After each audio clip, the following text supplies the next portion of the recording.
YouTube? We are back with some more Matchplay commentary for y'all. I'm joined by the brother from another mother, the highwayman, TJ himself. Yeah, but What the Flintstones all of a sudden? the Flintstones just came to my brain and it just felt right in the moment, and then I started saying it and realized I sounded really stupid, so I stopped. I got nervous. I'm sorry. Did you ever watch the Flintstones live action movie? Oh God, you. Yes. That was wild. Sorry, I was trying to find the words. yes, I did. It was a great time. What a movie, legendary. Speaking of great time, we've got some matches here from Dean's Dugout. Myself on the left, making a return to locals, going against Mike on the right. Mike is rocking the Deep Savers. He made a few changes to the previous Deep Savers video that we had uploaded last week. So it should be interesting to see how it does. I should just go to jail for this. We're running Galaxy Crimes here on the left. Testing a couple things out. Mainly utilizing the Galaxy engine and hopefully single-handedly trying to get this whole engine banned. You know, if Bandai sees this video, please just erase EX-05. Let's just do it right now and now, okay? Get over with. But anywho's, let us know what you guys think in the comment section down below. Check out our socials, which are linked down in the video description. And hit that like and subscribe button if you're enjoying the content. And lastly, if you're considering becoming a member or just want to support the channel, there are instructions on how to become a member to our channel in the video description as well. The perks to becoming a member are basically we get early access to deck profiles that go live to the public on Wednesdays typically, but you'll get a couple days early access to those. We have a special series for you guys called Deck Check, where we go over like winning meta decks from recent tournaments, which TJ and I are a part of, which has been really fun to do. We've got a few more perks going down the pipeline, you know, in this coming few months. So hopefully you guys enjoy that, and thank you to everybody who is already a member. But enough yapping from me. Let's hop right into the round.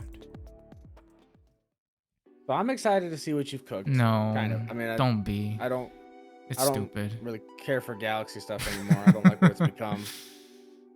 It's like But I'm just trying to find out what to play. Yeah. Galaxy's like Two-Face, bro. He's like he could have died the hero, but instead he lived long enough to see himself become the villain. That's what Galaxy is to me right now. It hurts. Yeah. I'm just trying to find something to play because I'm thinking Mirage has a tough matchup against Gallant. But anywho's, I decided to stay in the back here and just like set up my dual tamer just to like ensure that I start at 3 and make sure that I have the full line going into it. So Mike goes ahead and just starts swinging away, as Deep Savers will like to do. He's got jamming from the Crabmon, which he goes into a Huangkun now for 1, and then gains 1 off of Buka. So essentially a free Evo. Playing out the Crabmon. Since Crabmon was played out, gives something blocker. And we're just training into an Aegis. We go into the little Dolph Man for 1. And then we play out a boost. Press over to 3. Get some more search going. I mean, you have the memory set, so you're gonna go to 3 regardless. So it makes sense to kind of like do what you can. And you're already in a pretty good spot to just kind of like start doing some things, which it looks like we're about to see. So you go ahead and use Corona Effect to talk, gain 2 memory. You go into a Fear for reduced cost thanks to the Sunmon. Do hit a target, so we do hit the flare. And we do go flare here for 1. We can pop a 5k or less, so we go ahead and do so. Suspend the dual tamer to go into a War Growl here for free. Pop a 6k, which we cannot, so we get check +1. It's pretty scary. And then we just go Gallant X for 4. Gallant X here will pop a 10k body or less, and we call it a day. Choke to 1. It's pretty good. Yeah. I mean, you just board controlled. You have a massive Gallant stack there with what, like? He's a big guy. Granted, we don't get the like. Well, we don't get the like plus 4k stuff, but he's no.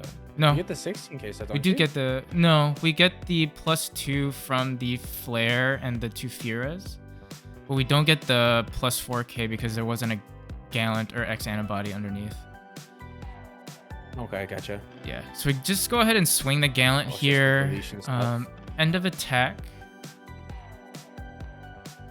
I mean, you're Crab still comes 18k off of inheritables anyway. End of attack, we pop the Goma. War Growl, since something was popped via effect, I can unsuspend something with Gallant in name. So we go ahead and unsuspend the Gallant X. Which is like, I figured that'd be like a cheeky way to just get an extra unsuspend. And then we just end up choking a 1. Yeah, works. So Mike has a bit of a hill to climb here. Now the Gallant only has protection as long as the memory is on his side. So if he evos into something, he can go ahead and he can affect your Gallant. It's just a matter of if you find something to do the whole ding with. So Mike's just thinking here. He was just like, that was rude. Oh, you got it. He has a boost. We'll use the training. We'll go to the EX-08 Waymon here. Yeah. Waymon effect, we'll go ahead and tuck something underneath. We do crack the boost to go to 2. And then we'll go scramble into a Plesio. Plesio effect will play out said Goma. We'll then go ahead and cycle. I wonder why he didn't go Metal Seadra Ace. You'll see. Guess if he has a plan to just do it. I mean, if he's gonna just do the thing, that works too. But I mean, he could have evoed Metal Seadra Ace there and cleared you. Yeah. We just go Aegis. DDG, or not DDG, we just bottom deck the Gallant X and call it a day. I'm just forced to restart here, and I'm debating if I want to push up. I do go ahead and do that. So we go Corona, gain me 1, then we go into a Fira, which will let me pick up either the level 5 or the Corona and bottom deck the Gallant X that was revealed. Grab the Corona. You have all the memory in the world, and you have 2 coincides, so you're good to just start cycling like a madman. There's 2 Firas already gone, which is good for Mike. We gain 2. And we were missing the level 4, so we gambled here, and we did hit the Gauga, so we do that for 2. We do gain 1 since Mike has 8, and we have 3 sources, so we hit both conditions. Then we cycle into another Gauga to gain another memory. And here we go into the Cresse so that Aegis, we target the Aegis. All the DS stuff can't be affected, so like it didn't really matter per se. But we just go ahead and target the Aegis regardless. We go into the coincide once again to go into a flare to pop the Crab Boy. And then we tuck an X antibody underneath, go ahead, declare a swing with the flare, and then go into another Gallant X for 4. We do have the X antibody now, so we minus 4k and give us plus 4k. Attempt to pop a 10k. Since we couldn't pop, we trash top card. Go ahead and unsuspend and do 1 check. There's a Sealamon, and then we pass it over to 3. Yeah, pretty good. Yep. So I've been like back and forth here. Like I'm running more of a red-based Galaxy as opposed to like the traditional, I think, blue-based where you utilize like your Wonkuns and your blue stuff like Mirage, Hexablau, yada yada. I still think there's a world where that's very, very viable. And then we see Mike here drop a Metal Seadra Ace to de-digivolve and then bottom deck to 7. Stack. So force me to restart once again. Which is pretty good. I mean, that's 2 Gallant X's that have been cleared. Lots of sources gone. Lots of 4s gone.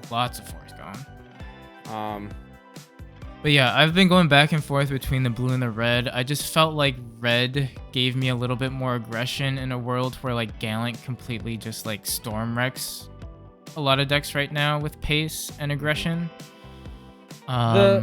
Yeah. The thing I imagine is that the DP boost inheritables on your turn are probably more beneficial than the blue DP boost inheritables most of the time. Right. I would say.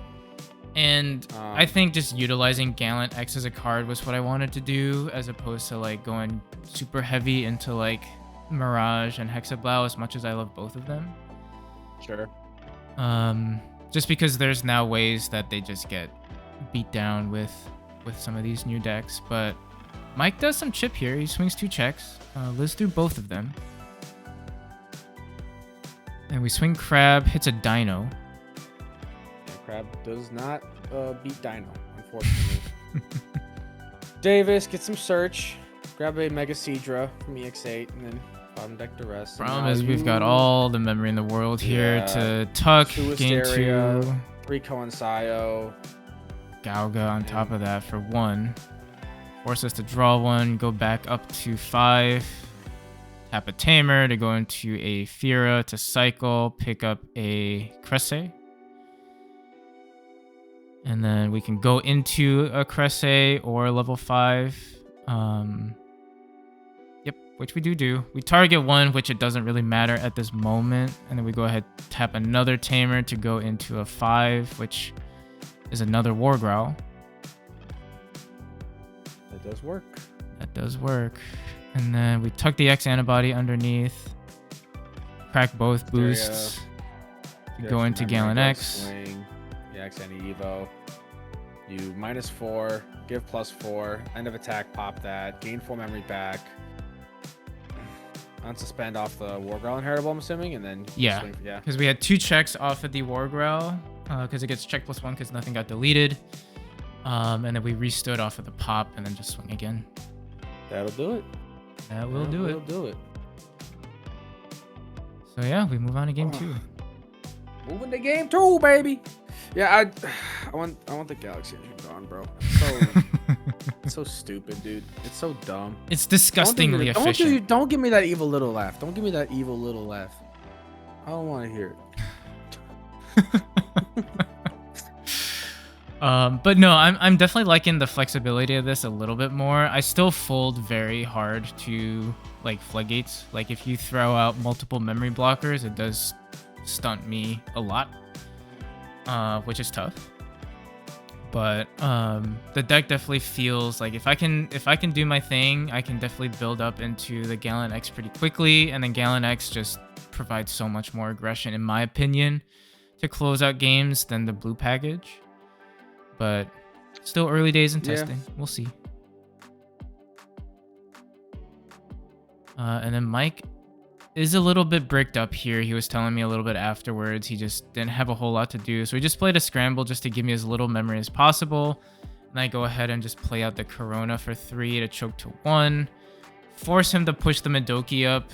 Otherwise, he would be looking at a pretty crazy memory turn. And I'm debating if I want to just bounce it regardless, just to have the extra rookie in hand and burn the memory. But we will decide to keep it out, and we just drop the Tamer out, set him to 3, and say go for it. Sure.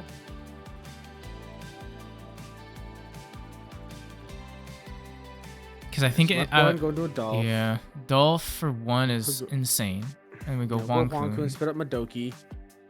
Be able to gain a memory off the Buka. We'll swing Wonkun. Does hit a Crimson Blaze. We lose Madoki, that's pretty rough. Yeah. That's pretty rough. We just boost, get a little bit of search going. Yeah, I was looking at Crimson last turn because I was like, ooh, maybe I'll just Crimson, get rid of it, but I didn't have a red source at the time. But then he just hit 1 out of security, which is tough. Yeah.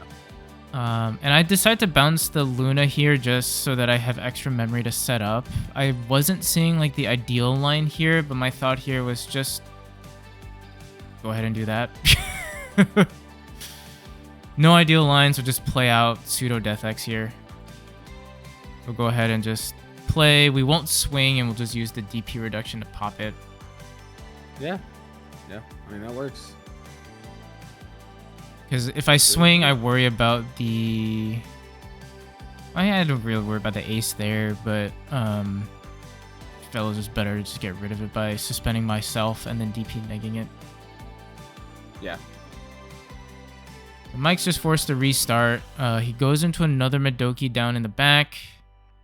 And he's got the resources. He just needs to be able to find pieces and like live 1 more turn. I mean, training and boost can go pretty hard, particularly as we've seen. Like, Dolph, I think, is a really nice card just to be able to Evo for 1. And then going into a Wonkun typically gains you another memory. So, like, there's so many ways to, like, be super efficient with your plays here. And Mike just did not have a level 4. So he's just having a pass turn. Yeah. Bit of a tough brick. You do push up the Luna. Galga. World's kind of your oyster right now. Mm-hmm. Mike has all the setup he needs, but you're able to kind of just start doing Galaxy shenanigans here. Mm-hmm. So we bottom deck the Gallant X, but we pick up the Flare. That's fine. It don't matter. You get so much draw on cycle. Go Flare. Nothing to pop. Don't matter. Look, you're debating what you want to do next. I'm assuming you're debating on Ko and Sayo to go into another War Growl. Sure. You know me way too well. Listen, it's just another Flare. The idea here was to, I think, give myself a little bit more DP.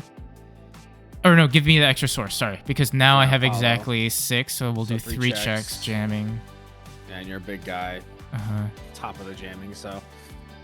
Yeah, you just pass over. I mean, it puts Mike on a timer, because you just have game on board next turn. So he does utilize the Scramble. And he's asking me, okay, well, like, I should get the effect, right? I was like, yeah. Like, you play it out, resolve your effects, and then I'll go ahead and utilize my effect. So it's burned now. I guess in theory I could have chosen to not use it, but I figured might as well use it on the Goma since Madoki doesn't really fit into the DS like line and there's no inheritable on it. Yeah, no, I think it's a smarter play. I mean, it's better just to control that, because if you like leave it, then you can't really do anything about this other stack that's doing things right now. And Mike has other avenues of play where he doesn't have to spit a body out if he doesn't want to, at least not before like clearing like the medieval Gallant potentially. Yeah. So we go ahead and crack the boost, then training into a Plesio. Yep. Plesio effect, we'll go ahead and play out the Dolph. Already gained the memory off of the Buka, but he could potentially just Evo into like a Mega Seedramon here and end of turn DNA. Well, not end of turn, but like pseudo end of turn DNA into an Aegis if that's in the hand, which is always really scary. He's debating what to do.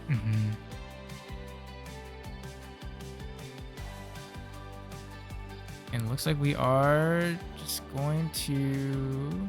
Oh, I see.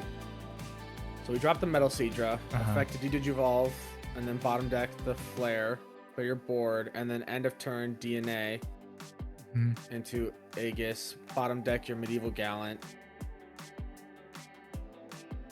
To let him play out. He's debating what he wants to play out here. He's like, do I play the A's? He's like, I could also just play Plesio. Does play out Plesio, and then we'll go ahead and attack, use the effect to tuck in the Plesio to restand, and then that's it. Yeah, that works. Where did he get the end of turn attack? Is that part of... That's part of Plesio's effect. Like if you DNA Evo, you can go ahead and then attack a player. Oh, you can attack. I see. Yeah. Cool. Crimson Blaze should have been for 3, so we are like just clarifying that because like technically if I pass turn, Dolph doesn't die, but it is for 3, so Dolph should die. And then we drop a Shaman Mon for 3 just to pass over turn. I figured just set up a stack in the back and then just get rid of the bodies. So even if he does swing here, he doesn't like go for game. Like I still have a turn. Makes sense. Just crab in the back. And then we play out another crab and then give Aegis Blocka. Yeah, it's pretty good. We go ahead and push out. We start doing Galaxy things to cycle, gain 2 memory, Evo for 1 off of the Sunmon, cycle to pick up the, I believe it was a Corona and a Galga. Yep. Shamanmon just in there in Glare Purgatory. Go Flare. Popping the crab. Evo Lekis here for 2. Cycle Lekis to pick up both Galga and the Corona. Again. And then now we tuck to cycle Lekis so that we can Evo into Dino here for free. Dino effect can technically still now suspend the Aegis, which blocker is now gone. And then we pop it, gaining overflow, and we I was like thinking, I was like, is there anything in security that I should be afraid of? Because I was like, I could just Evo into Crimson mode ace and trash 2 security, but I just go ahead and swing and we go for it. Swing, yeah. Call it a day. That's pretty good. Yeah, that's tough. The Mike breaking on 4s a little bit earlier was rough, but he played it pretty well. Like he had decent answers. Yeah. It was always just like, a little bit too late to get like full effect out of it. Yeah, it's still good. Hopefully you guys enjoyed the video. Let us know what you guys think in the comment section down below, and hopefully we catch you on the next video. Bye bye.